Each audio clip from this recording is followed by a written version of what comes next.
Good morning students. आज मैं अपनी नई वीडियो लेके आया हूँ और ये वीडियो क्लास 6 की एसएसटी का चैप्टर नंबर 2 है जो हिस्ट्री से लिया गया है। चैप्टर का नाम है the early societies and settlement. फिर से आपको बताना चाहूंगा कि आज हम लोग जो है क्लास 6 की एसएसटी का चैप्टर नंबर 2 पढ़ रहे हैं जो हिस्ट्री से लिया गया है।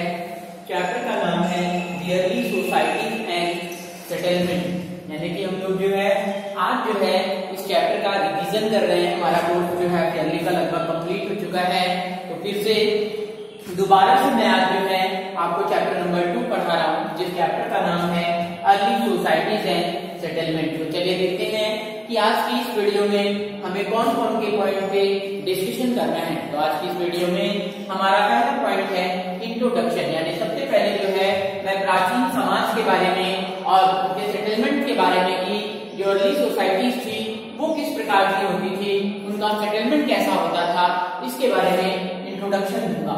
फिर हम बताएंगे how do we study our past, हम अपने अतीत की जानकारी कैसे प्राप्त कर पाएंगे, यानी हम अपने अतीत का अध्ययन किस प्रकार से करेंगे, अतीत के अध्ययन के बारे में पढ़ेंगे। तीसरा पॉइंट है कि how were the early society, हमारा जो है वो प्राचीन समाज किस प्रकार से था, हम अपने प्राचीन समाज के बारे में पढ़ेंगे। और फिर पढ़ेंगे अर्ली ह्यूमन बीइंग्स के बारे में, यानी आदि मानवों के बारे में पढ़ेंगे। फिर हम जानेंगे कि why were they called nomad, यानी आदि मानवों को, नोमैड का मतलब होता है घुमक्कड़ी, तो जो आदि मानव थे उन्हें घुमक्कड़ी क्यों कहा जाता था, इसके बारे में पढ़ेंगे।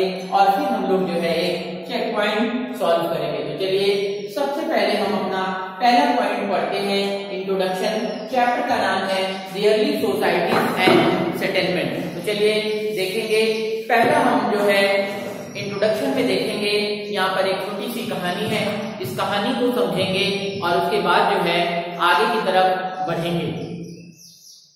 तो यहाँ पर हम बात करते हैं अन्नू की। अन्नू एक बहुत ही इंटेलिजेंट और स्मार्ट गर्ल है जो क्लास 6 में पढ़ती है। अगर देखें तो उसे पढ़ना बहुत ज्यादा अच्छा लगता है, लेकिन उसे हिस्ट्री बहुत ज्यादा पसंद नहीं है। उसकी जो टीचर हैं और उसके जो पेरेंट्स हैं उसकी हिस्ट्री में मार्क्स जो है अक्सर कम आते हैं, तो इसको लेकर वो बहुत ज्यादा जो है चिंतित हैं कि इनके मार्क्स क्यों आखिर कम आते हैं।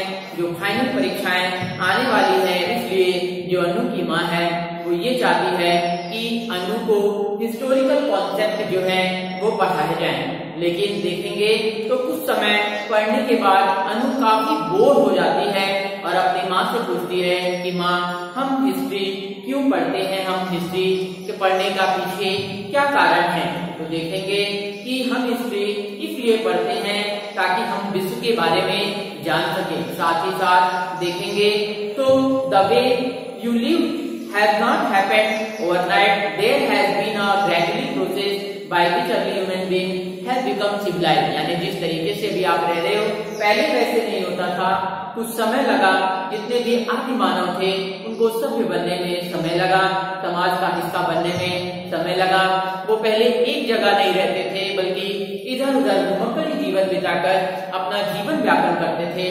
लेकिन देखेंगे तो आगे चलकर जो है उन्होंने कृषि की शुरुआत की। साथ ही साथ देखेंगे तो कई प्रकार की चीजें और यहाँ पर हुई। देखेंगे तो कई पॉलिटिकल ऑर्गेनाइजेशन भी उस समय बनाए गए। तो ये अनु कहती है कि क्या ये सारी चीजें लिखी गई हैं? हाँ, उसकी माँ कहती है कि जब आप पढ़ेंगे हिस्ट्री की किताब तो आपको अपने अतीत के बारे में पता चलेगा, अतीत में कौन कौन से रीति रिवाजों को अपनाया जाता था, अतीत में किस प्रकार से लोग रहते थे, ये किताबों के माध्यम से पता चलेगा। क्या तो कहने का मतलब ये है, अनु कहती है कि क्या पहले शहर नहीं थे। तो देखेंगे कि चलिए आगे देखते हैं कि कौन कौन सी जानकारियां हमको इससे प्राप्त होती हैं।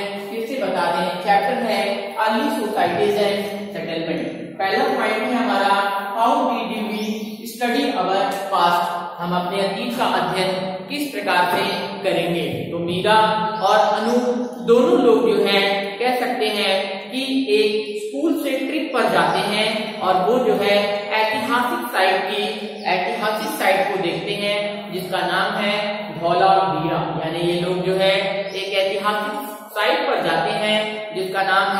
धोलावीरा और वो वहां जाकर नई नई चीजों को सीखते हैं। तो चलिए let us read about this site of evacuation. चलिए हम जो है एक इस साइट को देखते हैं, ये साइट किस प्रकार की है। तो देखेंगे पहला हम लोग केस स्टडी करेंगे जो धौलावीरा की साइट है। तो धौलावीरा देखेंगे इसकी खुदाई 1990 में हुई और ये एक शहरी केंद्र था सिंधु घाटी सभ्यता का। साथ ही साथ देखेंगे तो ये गुजरात के कच्छ जिले में था और देखेंगे तो इसका एक पार्ट हड़प्पा मोहनजोदड़ो और गनेरीवाल था। ये जो सिटीज थी, ये जो शहर था, इसे 3 भागों में बांटा गया था। इसके चारों तरफ बड़ी बड़ी पत्थर थे, पत्थरों की दीवारें बनाई गई थी और एक बड़ा गेट बनाया गया था जहां से आवागमन होता था। साथ ही साथ देखेंगे तो यहाँ पर एक मैदानी क्षेत्र था जिसका उपयोग जो है पब्लिक पर्पस से किया जाता था। अगर यहाँ की प्रमुख बिल्डिंग में या प्रमुख फाइंडिंग्स में देखा जाए तो यहाँ पर हड़प्पा के शिलालेख मिले हैं। साथ ही साथ यहाँ मुहर भी प्राप्त हुई है जिससे ये पता चलता है कि ये जो लेख हैं ये हड़प्पा सभ्यता के हैं। तो इस प्रकार से ये लोग जो है वो धौलावीरा साइट की तरफ जाते हैं और धौलावीरा साइट में ये लोग जो है इसी प्रकार की चीजों को पढ़ते हैं।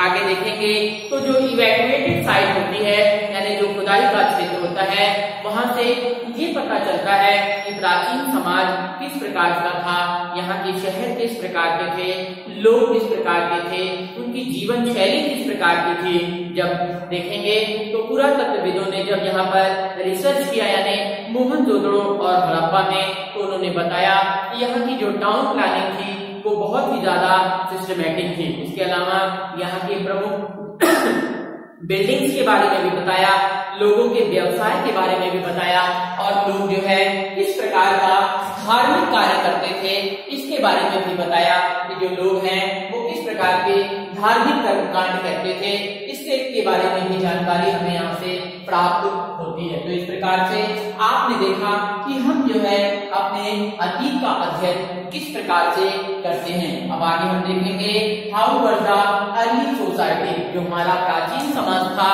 वो किस प्रकार का था। तो देखेंगे कि जिस प्रकार के समाज में वो रहते थे वो बिल्कुल अलग अलग प्रकार से था और देखेंगे तो उसकी लिखित जानकारी उपलब्ध नहीं है। अगर उन समय की बात करें तो उस समय ना ही गांव होते थे और ना ही शहर होते थे। जो लोग होते थे वो छोटे छोटे समुदायों में निवास करते थे जिन्हें बैंड या ट्राइब्स कहा गया यानी कबीले के नाम से जाना जाता था। जो लोग थे वो कबीलों में रहते थे, ग्रुप में रहते थे, कोई शहर नहीं होता था, कोई गांव नहीं होता था।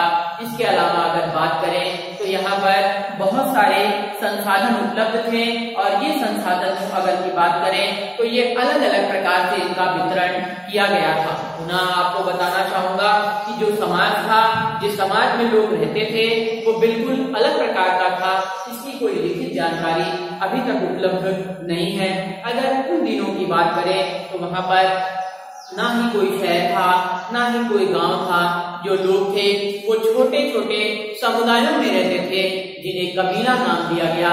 इसके अलावा अगर हम बात करें तो जो लोग थे वो लोग जो है अलग अलग समुदायों में उनको वितरित किया गया था और जो संसाधन थे उन संसाधनों का भी अलग अलग प्रकार से वितरण था। तो इस प्रकार से आपने जाना कि जो है प्राचीन समाज किस प्रकार के था।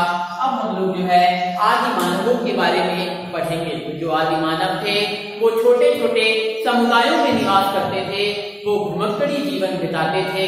साथ ही साथ भोजन और पानी की तलाश में एक जगह से दूसरे जगह जाते थे। वो या तो फलों को खाते थे या पेड़ पौधों की जड़ों को खाते थे या जानवरों का शिकार कर अपना भोजन बनाते थे। इसके अलावा वो गुफाओं में और वनों में रहते थे। जिससे आपको आदिमानवों के बारे में बता दें, जो आदिमानव होते थे वो छोटे छोटे समुदायों में निवास करते थे। इसके अलावा वो घुमक्कड़ी जीवन भी बिताते थे। भोजन और पानी की तलाश में एक जगह से दूसरे जगह वो वितरण करते रहते थे और वो जो लोग थे वो पेड़ पौधों का उपयोग करके अपना भोजन प्राप्त करते थे।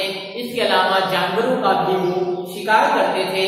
वो गुफाओं और वनों में निवास करते थे। तो चलिए देखते हैं कि इनको घुमक्कड़ी क्यों कहा गया, इनको घुमक्कड़ी कहने के पीछे क्या कारण है, ये नोमैड्स क्यों कहलाए। तो देखेंगे कि जो आदि मानव थे वो लोग जो है घुमक्कड़ी इसलिए कहलाए क्योंकि वो एक जगह निवास नहीं करते थे, यानी लंबे समय तक एक जगह नहीं रहते थे। जब वहां पर भोजन और पानी समाप्त हो जाता था तो वो दूसरे तरफ चले जाते थे। इसके अलावा वो जो है शिकारी का जीवन बिताते थे, भोजन और पानी की तलाश में एक जगह से दूसरे जगह जाते थे। कुछ केसेस में अगर देखें तो वो लोग जो है जो जंगली जानवर थे उनका पीछा करते थे और अलग अलग जगहों पर चले जाते थे। इसके अलावा जो जानवर थे, जो वन संसाधन वहां पर उपलब्ध होता था, जब वो समाप्त हो जाता था और उन्हें रहने में बड़ी कठिनाइयां होने लगती थी तो वो जो है दूसरी तरफ चले जाते थे, यानी अलग अलग ऋतुओं में अलग अलग जगह पर वो निवास करते थे। साथ ही साथ अगर देखें तो वो लोग जो है वो सीजनल रिवर्स पर भी, यानी कि जो मौसमी नदियां होती थी उनके किनारे भी निवास करते थे क्योंकि उन्हें पानी की भी आवश्यकता होती थी। तो इस प्रकार से आपने देखा कि वो लोग घुमक्कड़ी क्यों कहलाते हैं। तो घुमक्कड़ी कहलाने के पीछे कई कारण हैं। आपको बता दें कि वो लोग जो है एक जगह निवास नहीं करते थे। इसके अलावा लगातार वो लोग जो है भोजन और पानी की तलाश में विचरण करते रहते थे, इसलिए जो है उन्हें घुमक्कड़ी कहा गया। आगे हम लोग जो है एक छोटा सा चेक पॉइंट जो है वो सॉल्व करेंगे। पहला क्वेश्चन है, the kind of society we now living is different from the prehistoric era, यानी पहले में होगा प्री हिस्टोरिक। दूसरा है, the early human being lived in small band, दूसरे में होगा बैंड। तीसरा है, the early human being were known as nomad, इन्हें नोमैड कहा जाता था क्योंकि वो एक जगह निवास नहीं करते थे। लास्ट है, the early human being lived in caves and forest, ये जो है गुफाओं में और वनों में निवास करते थे। तो इस प्रकार से आपने आज की वीडियो में रिवीजन किया पहले चैप्टर का, दूसरे चैप्टर का जो हिस्ट्री से लिया गया है जिसका नाम है अर्ली सोसाइटीज एंड सेटलमेंट। इसमें आपने इंट्रोडक्शन में एक शॉर्ट स्टोरी पढ़ी अन्नू की, जो एक ऐसी लड़की है जो इसे हिस्ट्री पसंद नहीं है और उसके मार्क्स भी कम आ रहे हैं, उसके पेरेंट्स बहुत ज्यादा घबराए हुए हैं और देखेंगे तो उसकी मां ने उसे हिस्ट्री की बहुत सारी जानकारी दी। दूसरा पॉइंट है कि हम अपने इतिहास का अध्ययन किस प्रकार से करें। तो आपने देखा कि कई प्रकार के पुरातात्विक साक्ष्य मिले हैं, इन साक्ष्यों के आधार पर इतिहास का अध्ययन किया गया है। तीसरा पॉइंट है हमारा कि how were the early societies, प्राचीन समाज किस प्रकार से था, आदि मानव किस प्रकार से थे। इसके अलावा आदि मानवों के बारे में पढ़ा, फिर पढ़ा कि वो घुमक्कड़ी जीवन क्यों बिताते हैं। तो आज के वीडियो में इतना ही। किसी भी प्रकार की समस्या अगर इसमें आई हो तो आप सभी लोग जो है वो कमेंट के माध्यम से पूछेंगे।